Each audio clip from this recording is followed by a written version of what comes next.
¿Han roto Imu y Nika el equilibrio que había en One Piece? No me refiero al equilibrio de poderes, sino al equilibrio narrativo que había en la obra. Aunque es un shonen, siempre he intentado tener un trasfondo que vaya más allá de las peleas. Vale, es cierto que se encuentra cómoda con algunos lugares comunes. Por ejemplo, el racismo es malo, la esclavitud es mala, los antagonistas son muy malos para que el lector tenga muy claro que son unos villanos. Pero lo cortés no quita lo valiente. Desde luego, otros shonen no tienen ni la mitad de profundidad que ha intentado tener One Piece. Como digo, para una serie que está dirigida a un público adolescente, recordemos. Que a muchos nos gusta porque la seguimos desde que somos niños y estamos enganchados. Después de tantos años, pues queremos saber cómo acaba al menos. Pero quizá después de verla tantos años, uno ve la evolución de la serie y se da cuenta de que no transmite lo mismo que transmitía hace muchos años. Creo que la serie desarrolla todo ese potencial desde que entran al Grand Line hasta que comienza el salto temporal. Es ahí cuando el lore de la serie empieza a brillar. Antes de entrar a la Grand Line,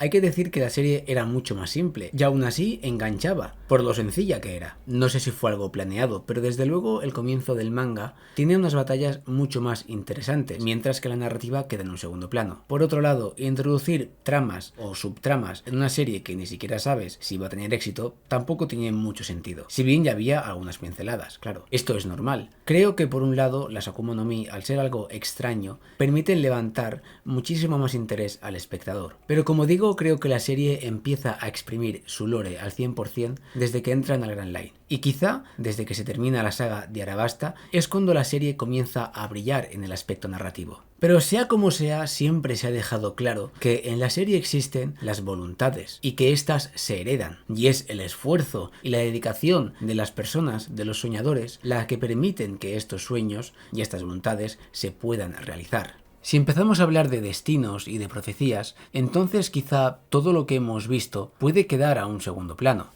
Es decir, Luffy era un simple chico de goma que quería ser el rey de los piratas. Pocas personas en One Piece han sido capaces de exprimir tanto una Akuma no Mi como Luffy. Especialmente porque, desde el principio, parece que no tiene mucha utilidad. Pero es la determinación de Luffy y su voluntad la que le permite crecer, no solamente como pirata, sino también en las peleas. ¿Y por qué digo todo esto? Pues obviamente por lo que todos pensamos, Nika. Luffy parece que ya no es el protagonista de la obra. Cuando utiliza el Gear 5, como él lo llama, se convierte en una especie de payaso, en el buen sentido, que por un momento no nos recuerda a Luffy. Sí, vale que Luffy hace el tonto de vez en cuando, pero no de esa manera. Y ojo, eso no significa que a mí no me guste Nika. Creo que su estilo de combate es un soplo de aire fresco para la serie. Más bien planteo si es su aparición la que ha sido capaz de romper un poco lo que habíamos visto hasta ahora en el manga. Y yo no estoy tan seguro porque al final Oda también había dejado ciertas pistas desde antes. No sobre Nika, ojo. Esto creo que es algo que no ha llevado del todo bien, sino sobre que Luffy no es una persona más. Es el hermano, no de sangre,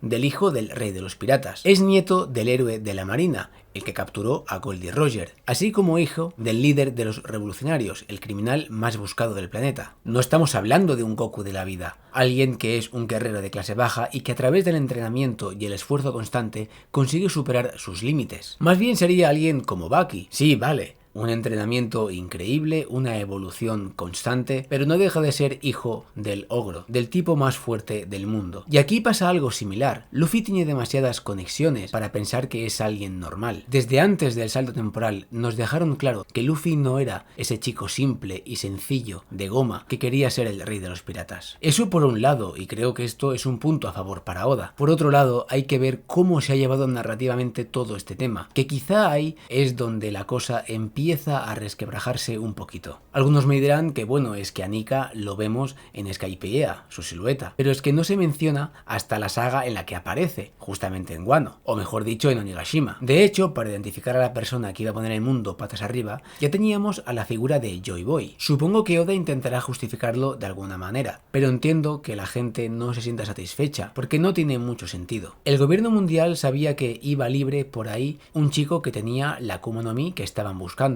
¿Por qué no mandar un par de almirantes o agentes del Ciferpool Zero? No sé, lo que sea. Si tienen el máximo poder, pueden hacer lo que les dé la gana. Pero no, 20 sagas después, y justo antes de que sea capaz de despertar su poder, el gobierno empieza a preocuparse. Y no solo el gobierno mundial, también Imu. Reconozco que su aparición levantó muchas expectativas, pero es que su existencia hace incluso más difícil poder entender los actos del gobierno mundial. Sabiendo cómo es, ¿por qué no atacar con todo a Luffy antes de que se convirtiera en un pirata temido y respetado? Cuando era un novato, vaya.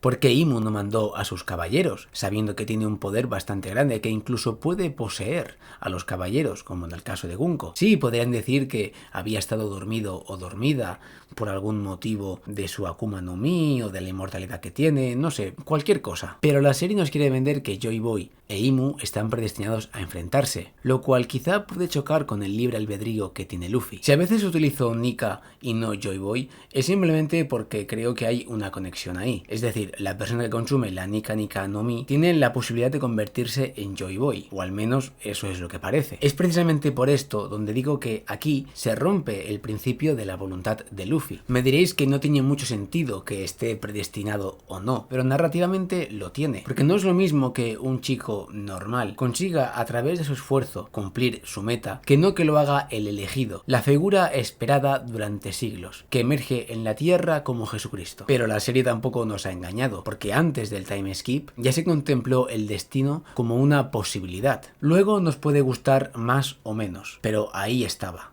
Cuestión aparte también es cómo se ha desarrollado narrativamente, que yo creo que quizá este sea el gran problema, porque a uno le puede gustar más o menos el tema de que Luffy sea elegido del destino. La cuestión es cómo se ha introducido esto en el manga. Al menos el tema de Joy Boy ya lo conocíamos desde la isla Gyojin, si no me equivoco, pero Imu se nos introduce mucho más tarde y Nika todavía más, dejando la sensación de que todo ha sido muy precipitado y que quizá improvisado, y que nadie se tome esto como una crítica feroz a Oda, que ya conozco a la gente en internet y les gusta sacar las cosas de contexto para ponerse pasivo-agresiva. Sigue siendo mi serie favorita y creo que Nika, al menos en lo que a batallas se refiere, ha supuesto un soplo de aire fresco frente al Haki. Pero esto no significa ser completamente acrítico o aplaudir con las orejas todo lo que se haga en la obra. Es obvio que ha cambiado, es obvio que no transmite lo mismo que al principio, aunque al menos en mi opinión, y cada uno tiene la suya, creo que todo esto se hace mucho más difícil de justificar por temas narrativos que por la existencia en sí de estos elementos. Es decir, que Imu exista no es algo negativo per se, como el hecho de que exista la figura de Joy Boy o la figura de Nika. La cuestión es cómo se han introducido en la obra.